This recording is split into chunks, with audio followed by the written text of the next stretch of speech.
Hey guys, how are you all doing? Good afternoon from Dhaka, Bangladesh.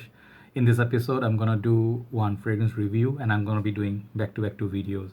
After this, I'm gonna be uploading at the same time, side by side, another video, and the topic would be basically hyping fragrance up. Is it worth it? What is it about? And everything. So I'm doing the fragrance review today in the daytime, and you might hear some noise around because we have very noisy surroundings in our city. In the daytime, people are very busy. So fragrance today, it's thanks to one of my brothers, brother Ashfaque, a very nice guy, very humble person, very knowledgeable person. I met him yesterday. He is a specialist in oud, attar, and then uh, perfume oils and stuff. So I'm not very knowledgeable in that line. So we had a meetup yesterday, like for 2-3 hours, I guess, around 2 hours. We sat and talked about.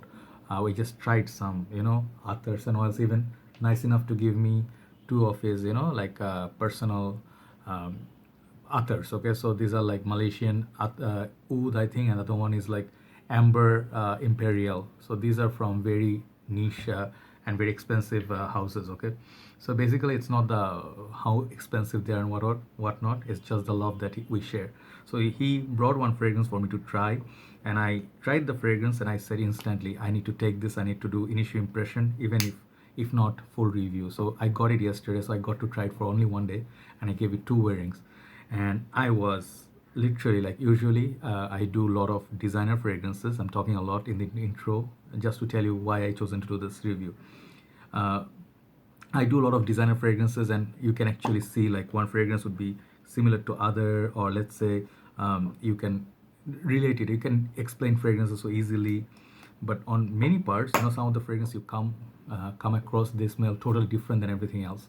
So we have such a fragrance here from the house of Penhaligons, and I think I'm gonna say the name correctly, and I did not find any individual review on this. It's called Alizarin. Okay, I think I got that right, or Alizarin. I don't know, but I saw.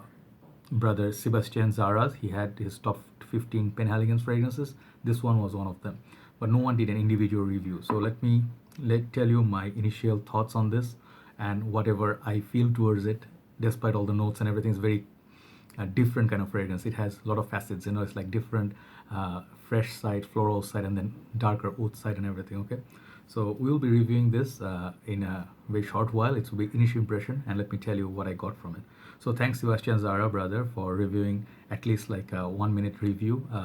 Maybe a full-on review would be very helpful for the community. So this fragrance is a relatively newer one, 2016, not a very old release, and this is one of the EDP concentration, and I think it's one of their Middle Eastern oud heavy collection. Like it's influenced by like Middle Eastern like let's say notes or themes, and the name itself, I also feel like Alizarin seems sounds like Indian or Arabian or Persian name. So maybe it's a girl, it's a lady, I mean lady or a man, I don't know, but it's inspired by something, or maybe it's the name of a city or a place, I do not know. So the fragrance has don't have the box with me. Here is the bottle, very beautiful bottle. If you have seen, I have done one more Penhaligons before, that one I leave the link below, but this is their more premium collection, and it has a nice sort of a sticker here.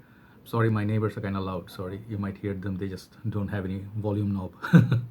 Penhaligons, it has the logo, and it's EDP, it says here, and the juice color is very beautiful, very rich, and I really love these caps. It looks like crystal and stuff, but this is actually plastic, but nicely done. It's a nice bow tie. It's very beautiful. It's like dark blue, kind of like, yeah, and it has Penhaligons London written at the back. Okay, it's written here that you can feel them, and the bottom is the sticker. So I don't have the box. I'll try to find a picture with the box and bottle together, and if I find it, I'll put it as a thumbnail. So nice presentation. Cap is clicks onto place. Yeah, so it's not very heavy bottle. Glass is kind of thin, and the whole thing comes off basically. The cap has some weight to it. I think plastic, and heavy plastic. I have this sprayed on the paper for some time, because this fragrance, the beauty is in the dry down. It changes over time, and I think Brother Ashfaque likes it a lot. So I dedicate this episode to Brother Ashfaque. He's kind of like another perfume guru to me. I'm learning a lot of things from him lately.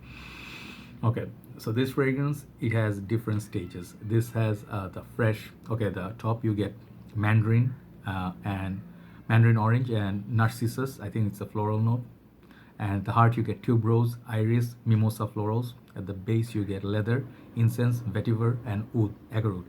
So those are the notes breakdown in Fragrantica.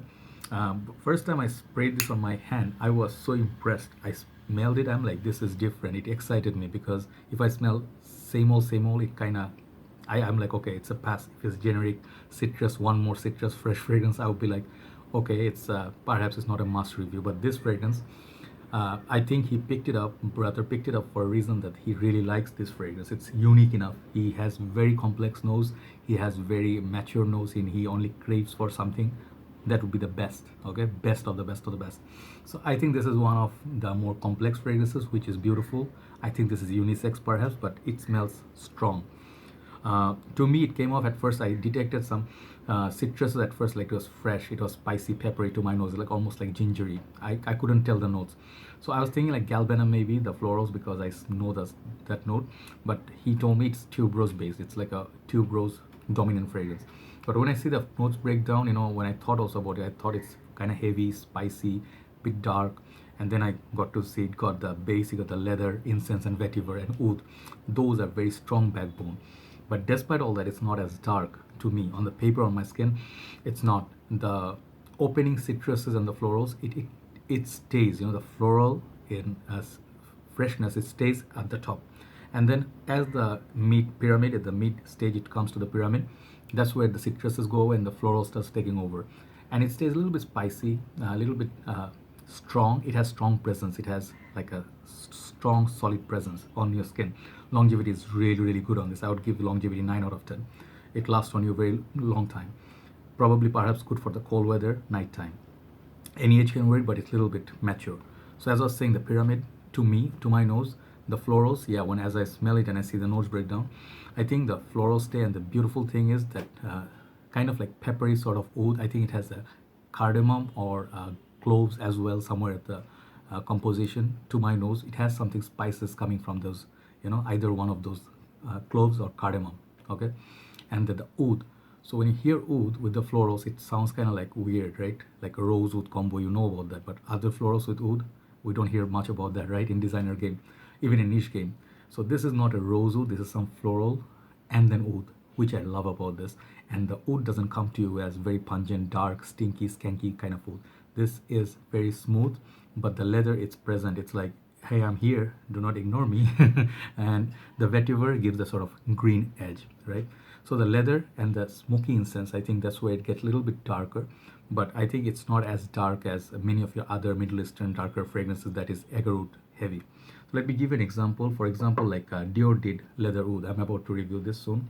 So I have a small miniature which I borrowed from Masood Bhai.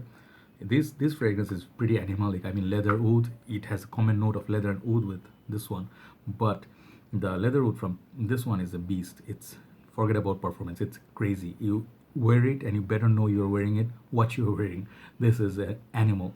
So this is pretty loud and this is pretty strong. I love it. I definitely love it because I have that taste for that strong fragrances. But compared to that, this one is much more classy. It smells like little bit classy, like when back in the 50s, or like those movies you see, they have this nice dress, ladies wear nice dress, they have nice hat, and they wear gloves, like those nice, like the classy ladies. Basically, Penhaligon is very classy house to me. All right, so it's kind of two different polar opposites. This is very animalic, this is not so animalic. This is more beauty than animalistic. Okay, another fragrance I would tell you, not this exact one, but Rasasi has this one line. It's called Rasasi Junoon series. Okay, and this one is velvet here, but I have Rasasi Junoon leather for both men and women. I tried them. If the leather you smell on this Junoon series, that smells pretty much in the same ballpark, and it also has performance, great performance. So basically, this is just that leather oud is there, but the florals, I think the mimosa and the tuberose, perhaps iris, I'm not detecting so much. I don't know what variant of iris this is, but it's kind of strong florals with a hint of spices and the oud and the leather and a little bit incense coming in.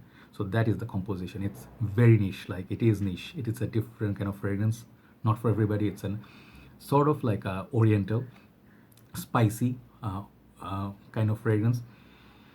And this is going to be appealing to people who are in the game for some time. This is not for beginners. This is not for people who are into fresh fragrances. This is definitely anything but fresh. but this is for fragrance for people who crave for something new, right? So initial impression, I'm saying a lot, but I am actually digging the smell. That's the most important thing. If you spray it for the first time, it just like feels like, wow, spray is very good on this. Let me show you.